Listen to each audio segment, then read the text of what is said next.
नमस्कार प्यारे बच्चों।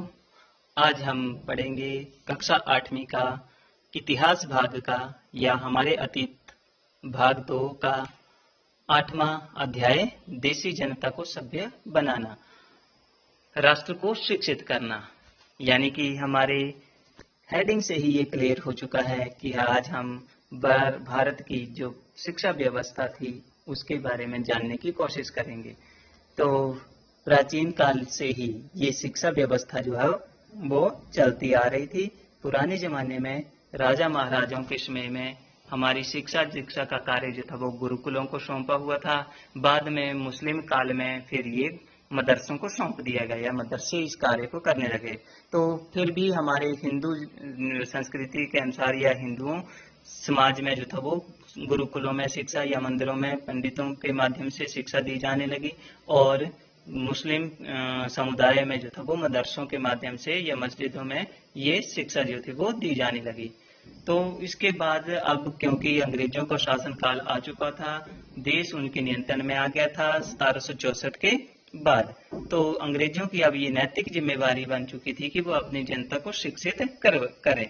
तो इसके लिए उन्होंने 1773 का जो रेगुलेटिंग एक्ट था उसमें ये निश्चित किया गया कि भारतीयों को जो वो अब शिक्षा दी जाए। मगर इस पर विचार विमर्श चलता रहा और ये बड़े लंबे समय के बाद जो था वो शिक्षा पर फैसला हो सका।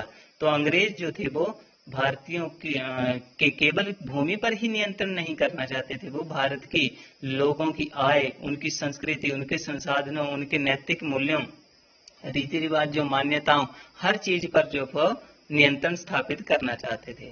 तो आगे देखते हैं हम कि अंग्रेज शिक्षा को किस तरह से देखते थे।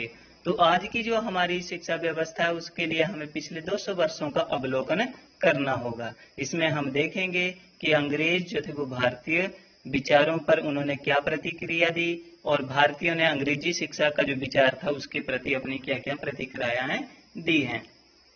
तो सबसे पहले दो समुदाय थे उस समय, यानी कि दो गुट जो थे इस बारे में पैदा हो गए। कुछ अंग्रेज अफसर जो थे वो ये चाहते थे कि भारतीयों को प्राचीन भाषाओं में ही, जैसे कि संस्कृत और फारसी भाषाएं जो कि यहाँ पर प्रचलित थी, उसकी ही शिक्षा दीक्षा दी जाए। और कुछ का विचार जो था वो ये था कि भारतीयों को जो वो अंग्रेजी माध्यम से शिक्षा दी जाए। तो इस विषय में सबसे अग्रणी जो थे, जो प्राचीन भाषा में शिक्षा देना चाहते थे, उनमें सबसे पहला नाम आता है 1773 में विलियम जोन्स नाम के एक अधिकारी जो थे, जो कि सुप्रीम कोर्ट के जूनियर जज के पद पर तैनात थे। वो भारत में आए, कोलकाता आए, तो जो कि कानून के भी काफी अच्छे ज्ञाता थे और बहुत सारी भाषाओं के भी वो ज्ञाता थे, जिनमें कि उन्होंने अंग्रेजी के अलावा ग्रीक, लैटिन, फ्रेंच, अंग्रेजी, अरबी, फारसी इत्यादि भाषाएं जो थे वो सीखते थे। जब वो कलकत्ता आए तो उन्होंने अपना कुछ समय जो था, रोजाना कुछ घंटे जो थे वो अपने कार्य के बाद संस्कृत के विद्वानों के साथ बैठकर उनके साथ बातचीत करते थे, संस्कृत के व्याकरणों की बारीकियों को जानते थे। भारत का जो तो कानून थे, दर्शन शास्त्र था, धर्म था, राजनीति, नैतिकता, अंक ज्ञान, चिकित्सा ज्ञान, हर एक विषय में उन्होंने अपनी गहरी रुचि दिखाई और उसके बारे में जानना चाहा। इसके अलावा एक और नाम आता है हेनरी टॉमस कोलब्रुक तथा नेथेनियल्स हॉलहेड। इन्होंने भी भारतीय भाषाओं को सीखने में अपनी गहरी रुचि दिखाई थी। बाद में इन तीनों ने मिलकर जो था वो एक एशियाटिक सोसाइटी ऑफ बंगाल नामक एक संस्था का गठन किया, और उन्होंने अपनी फिर जो भी भारतीय विषयों में उन्होंने किताबें पढ़ी थी उसके बारे में अपनी एक शोध पत्रिका जो थी उसका प्रकाशन किया। बाद में उनका ये मानना था कि भारतीय सभ्यता और संस्कृति जो थी वो अपने उच्चतम शिखर पर थी, परंतु कुछ समय के बाद अज्ञान कारणों से वो अब पतन हो चुका है उसका।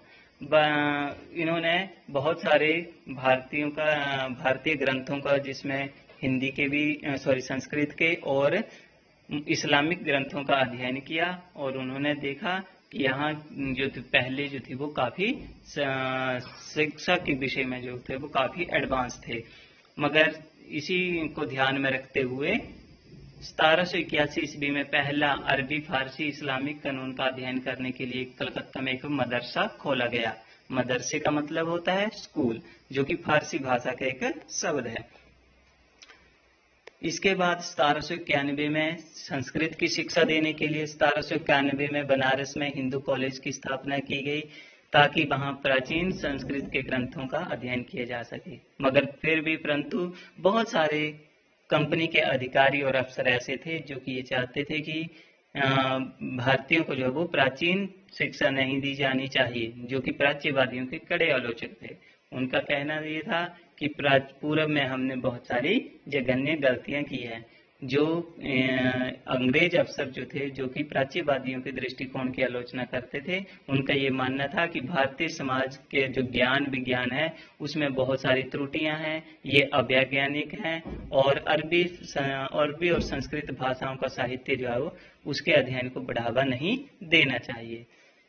इसी कड़ी में सबसे ज्यादा जो हमलावर रहे थे, यानी कि जो इसका विरोध करने वाले थे, वो थे जेम्स मिल, जो कि प्रमुख रूप से थे।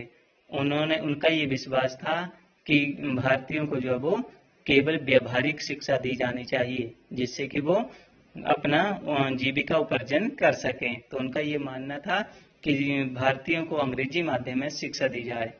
इन्हीं का साथ देने के लिए और आगे आए 1830 ईस्वी में एक और प्राच्यवादी जो थे, उनका विरोध करने के लिए आगे थॉमस बेविंगटन मैकॉले। इन आलोचकों में सबसे प्रमुख थे और प्रभावशाली भी थे। उन्होंने भारतीय जनता को सभ्य बनाने के लिए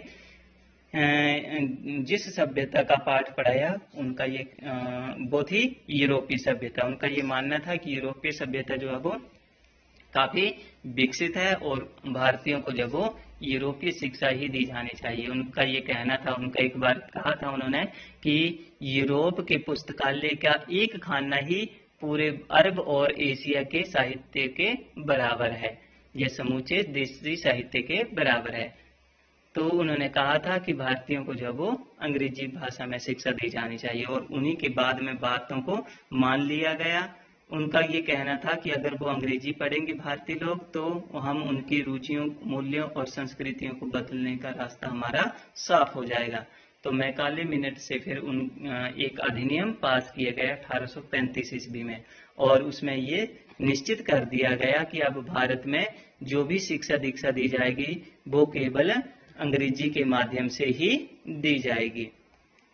आगे व्यवसाय के लिए शिक्षा, इसमें 20 वर्षों के बाद जो था वो शिक्षा के इस अधिनियम को फिर से अवलोकन किया गया, इसमें और सुधार करने के लिए जो था वो कहा गया।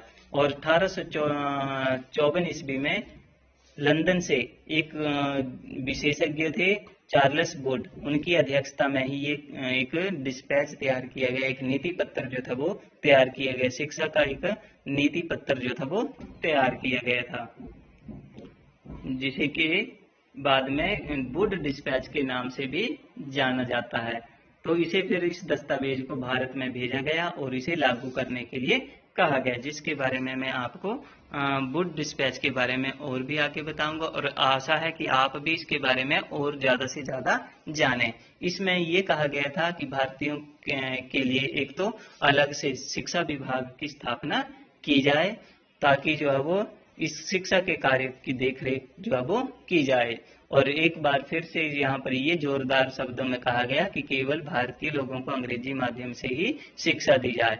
उनका ये कहना था कि इससे हमें आर्थिक क्षेत्र में लाभ होगा, व्यापार और वाणिज्य का हमारा विस्तार होगा, क्योंकि अंग्रेज तो आए ही व्यापार करने के लिए थे, तो वो अपने व्यापार को और ज्यादा बढ़ाना चाहते थे। उनका ये कहना था कि अगर भारतीयों को अंग्रेजी में शिक्षा दी जाएगी तो उनकी रुचि अंग्रेजों की तरह हो जाएगी और वो विदेशी वस्तुओं को, ब्रिटिश वस्तुओं की ज्यादा डिमांड करेंगे, और अंग्रेजी शिक्षा से उनका नैतिक चरित्र का भी उत्थान होगा। उनका ये मानना था कि अगर ये अंग्रेजी पढ़ेंगे तो इनके चरित्र का उत्थान होगा, तो सत्यवादी बनेंगे, ईमानदार बनेंगे, और अंग्रेजों के प्रति जो वो हमेशा वफादार रहेंगे।